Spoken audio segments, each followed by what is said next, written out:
Culture Média sur Europe 1, 9h30. Thomas, vous recevez Laurent Romeshko et c'est l'heure à 9h30 pile du journal des médias de Julien Pichenet. Et avis aux amateurs, le château de la Starac est à vendre. Propriété à vendre, château du XVIIIe siècle vu sur la Seine en contrebas, maison de gardien, dépendance, serre, le tout sur un terrain de 18 hectares, adresse 176 rue des Vives Eaux à Damary-les-Lys à Melun.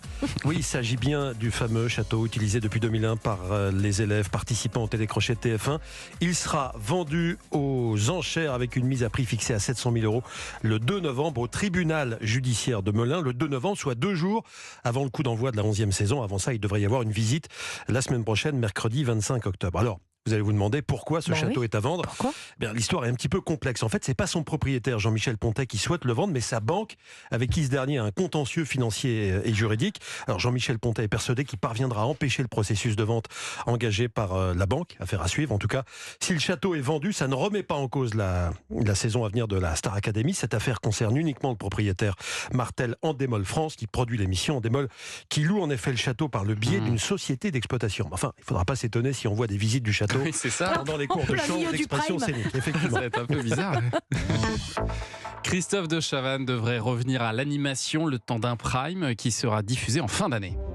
Le chroniqueur de Quelle époque le samedi soir sur France 2 va animer Quelle année ? Un prime time produit notamment par Coyote, sa société de production, et durant lequel l'animateur fera le bilan de l'année 2023 avec des invités. Bon, il sera comme à la maison, hein. En effet, il y aura à ses côtés l'humoriste Philippe Cavrivière avec qui il travaille déjà le samedi soir. Et il aura notamment comme invité ce soir-là Léa Salamé et Paul de Saint-Cernin. Ah oui. En fait, c'est un peu comme Quelle époque, mais chacun aura une place différente autour de la table. Ouais. Ce sera la première animation de Christophe de Chavannes depuis 2 ans, depuis qu'il avait repris l'animation d'Apprendre ou à laisser sur C8. Et puis une bonne nouvelle maintenant pour les abonnés dyslexiques de Canal+. La chaîne cryptée propose désormais sur sa plateforme numérique MyCanal des sous-titres adaptés aux personnes souffrant de dyslexie. L'option s'intitule Dystitles. Des orthophonistes ont travaillé sur une typographie spécifique avec un design qui correspond à la manière dont le cerveau des personnes dyslexiques perçoivent les lettres. Les personnes dyslexiques pourront donc regarder des contenus en VO avec plus de confort. C'est une mesure unique au monde pour l'instant qui concerne des centaines de milliers de personnes. Je rappelle qu'on estime qu'il y a entre 6 et 8% de dyslexiques en France. On parle maintenant des droits de diffusion télé de la Ligue 1. C'est le jour J. En fait, les candidats ont jusqu'à ce soir pour se positionner. Quelle chaîne est intéressée pour acquérir les droits de diffusion télé en direct de Ligue 1 pour la période 2024-2029 à 800 millions € la saison? C'est la première fois que la Ligue de football professionnel commercialise les droits pour une période de 5 ans. C'était 4 ans jusqu'ici. La LFP qui propose 2 lots de matchs en direct. Un premier lot avec les 2 premiers choix de chaque journée ainsi que le 4e choix. 530 millions € par saison pour ça. Et un deuxième lot avec le 3e choix et les rencontres de choix 5 à 9 pour 270 millions.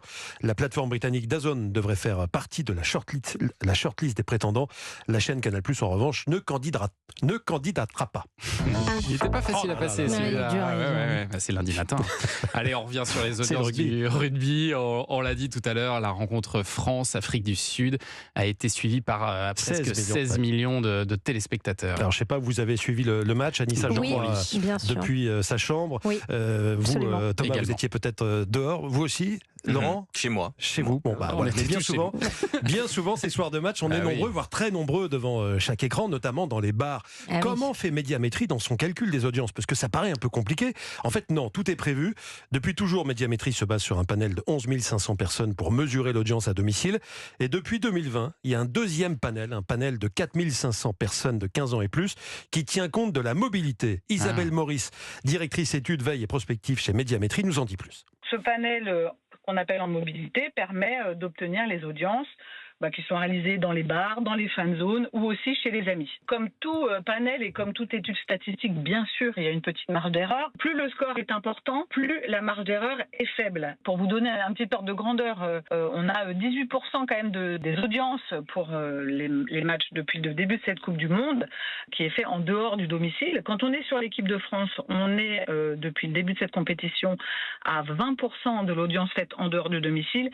Et c'est encore plus vrai, notamment chez les jeunes, les 15-24 ans, qui sont près de la moitié finalement à regarder ces matchs en dehors de chez eux. Alors, environ 20% de l'audience faite dans les bars, ce qui veut dire qu'hier soir, il y avait plus de 3 millions de Français qui ont suivi le match en dehors du domicile, dans un lieu de convivialité, ou alors devant un écran géant, voilà, dans un bar ou sur une place. Le micro-trottoir du jour, justement, concerne les habitudes des téléspectateurs du rugby. Où regardez-vous les matchs? Que préférez-vous? À la maison? Dehors? Pourquoi? Nous vous avons posé la question avec Alexandre Mar. Je regarde plutôt ça à la maison, en famille, de manière détente, pour passer un bon moment en fait, familial, voilà. Plutôt dans un bar pour l'ambiance. Soit dans un bar, soit chez des amis, entre amis. Mais rarement seul devant la télé. Plutôt le foot, seul. Personnellement, je la suis pas, mais l'expérience collective, donc du groupe, c'est quelque chose qui me pousse à y aller. Typiquement l'écran géant ou l'écran dans le bar, c'est quelque chose qui pousse à les regarder, partager un moment. Plus que le rugby en lui-même, c'est partager le moment ensemble autour d'un verre. Moi, je sais que ma famille regarde, donc c'est à la maison. Je suis allée à la zone des fans à Concorde. C'est une immense installation. Donc je me suis pris au jeu, j'ai regardé un peu sans comprendre, mais... C'est mieux que d'être dans un bar? Non, je pense pas. Le bar, c'est tout aussi sympa. On a peut-être plus tendance à rencontrer des gens et à discuter avec eux que dans une énorme foule.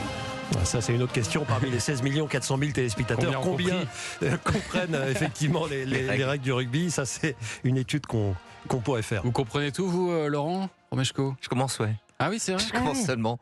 Ah, parce que c'est vrai que, moi, il y avait des moments hier où j'étais un petit peu perdu dans les règles. Moi, quand on manque la transformation avec Thomas Ramos, je suis persuadée que le Sud-Africain n'a pas le droit de faire ça. Voilà, c'est pour Donc je me révolte seul. C'est pour ça qu'il vaut mieux les regarder dans un bar, parce qu'on peut trouver facilement quelqu'un qui nous explique les règles. Dès qu'il faut aller dans les bars, Julien, il est là.